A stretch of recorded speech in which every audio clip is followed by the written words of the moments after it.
ingenue. Man, I almost want to shoot prime for this. As most of you already know, I really enjoy using the DZOfilm RL primes for a multitude of reasons. And recently, I got to use them again on one of our most recent productions in Charlotte, North Carolina, on a B cam and C cam. And while in the middle of pre-production, DZOfilm reached out again and asked my thoughts on whether or not the Catta zooms can be used alongside the RL primes, and more specifically, the 18-35 Catta zoom. Now, DZOfilm is sponsoring this video and they provided the 18-35 on loan, but don't get it twisted, I'm still going to tell it like it is. So let's get into it.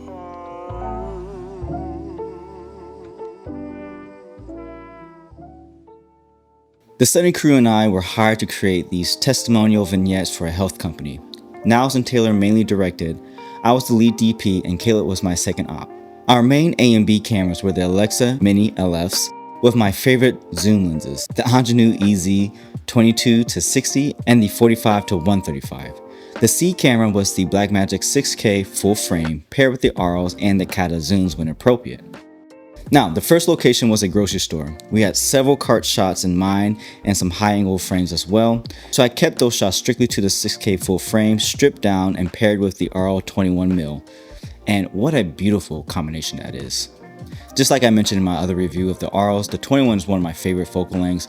It just gives this beautiful separation and nice fall off, and still having enough, and it's still very wide to give a lot of context, but it has the ability to single out subjects, and it's just a very versatile lens that can go seamlessly between full frame and Super 35. So this is one of my favorite focal lengths in general. And to be clear, some of this test footage is going to be more behind the scenes when it comes to the Catta zooms, though I did use the Arles for some main shots for the actual production.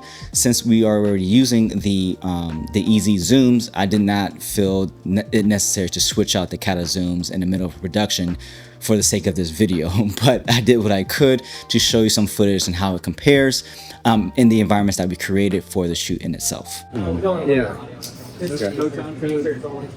Now, this rig was really cool to see come together, and this is the luxury of having an amazing crew that has so much knowledge of how to just get things done very efficiently and quickly.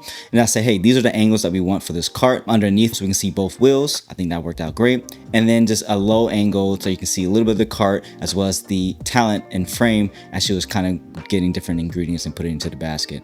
And lo and behold, they quickly got it together. Steve, you're awesome. Showed us the angles, made some adjustments, and then we just kept it rolling. Pun intended.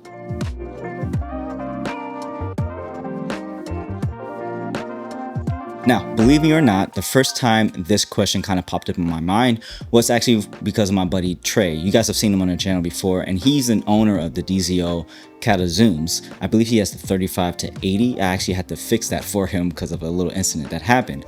And he and I have been talking back and forth on these lenses for a long time, especially when I got the Arles in hand. Your face. This is crazy, bro. Because, you know, I've been talking about these lenses since, like, last year. Yeah, since they announced them. We got the B set. Whoa. Yeah. Whoa. Nah, bro. Hey, I'm interested to see the 14. Yeah. Because, like I told you, like, I just started, like, falling in love with wide shots. Yeah. I'm, like, a medium. You know, I like to be in there. Yeah. 21 is wide on full frame. Oh, for sure. Coming from Super 35 into 20, I like that spot, but, like, I'm like, whoa, this is wide. Yeah, it is. And he was wondering himself whether or not does he need to jump ship and get the full set and just abandon the zooms, or are the Catta zooms good enough to actually mix in between the Arles, and he just has to buy probably one or two lenses like the 14-21 to go a little bit wider than that 35 that he has. And so this was actually a perfect opportunity for actually me to really dive into it, since I've already had the Arles for a while now, and then me getting my hands on the zooms. You know, it's not really that difficult to talk about lenses. There's some really standout points to kind of look for. Now, some of you might be wondering and shaking your head and rolling your eyes and saying, why in the world are we going to be comparing zoom lenses to primes? There's some obvious differences, especially when it comes to the speed.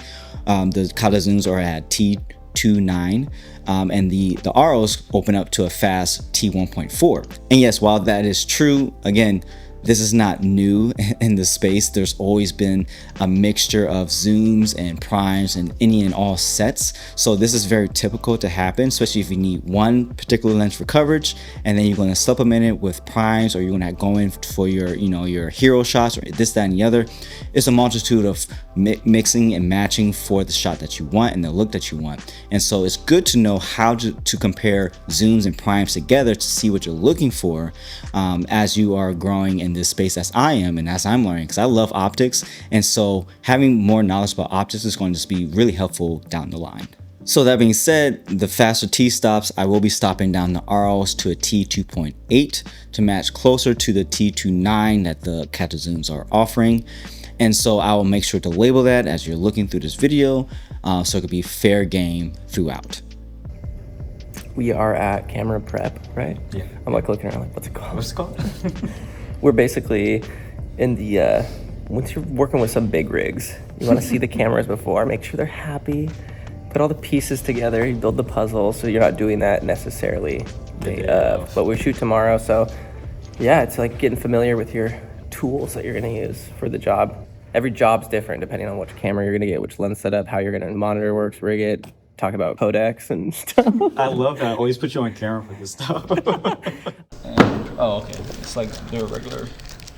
That is much heavier than I thought. That's heavier than this. Now, I've never actually held the 18-35 before, and so this is my first time seeing it in person. And I was actually quite surprised at how heavy it is in terms of weight. It was much heavier than the Angenieux EZ zooms, and it was about the same weight as the Arles primes. Now let's just jump right into some of these comparisons. And so what I look for when doing some testing, I often test these lenses at the fastest T-stop that they can provide, just because that's a good indicator if they perform well, that the rest of the T-stops are going to perform well too once they stop down. Just a reminder too, DZO is more leaning towards a vintage look with a little bit more texture, more character, a little bit more softness. So I'm keeping that in mind because I can't compare, this to the Thenas and say which is better. They're all kind of different flavors. So the main thing I noticed with the Catta zooms is that they have an overall warmer image, a little bit more green, and they're just softer in general. Softer, I don't know if I like it or not, but they're way softer than the Arles at T2.8, and I can clearly see it. Hopefully it can kind of show itself on screen here, but I do see a clear difference between the detail and clarity at these similar T-stops.